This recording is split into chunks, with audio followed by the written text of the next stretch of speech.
Adi, warga Jalan KH Azhari, Lorong Cangga 1, Kelurahan 14 Uru Palembang ditahan di tahanan Polsek Seberang Ulu 2 Palembang karena kedapatan menyimpan satu paket kecil sabu-sabu. Ia ditangkap seorang polisi dari unit reskrim Polsek Seberang Ulu 2 Palembang yang melakukan patroli. Karena curiga, tersangka diperiksa dan ditemukan satu paket sabu yang dibungkus dengan plastik bening dari tersangka.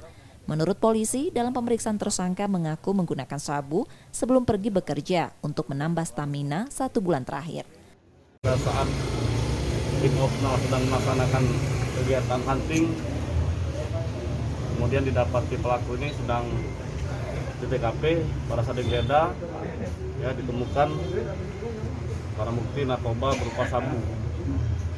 Kemudian pelaku langsung dibawa ke polsek. Dari pengakuan pelaku sendiri buat apa nih, Bang?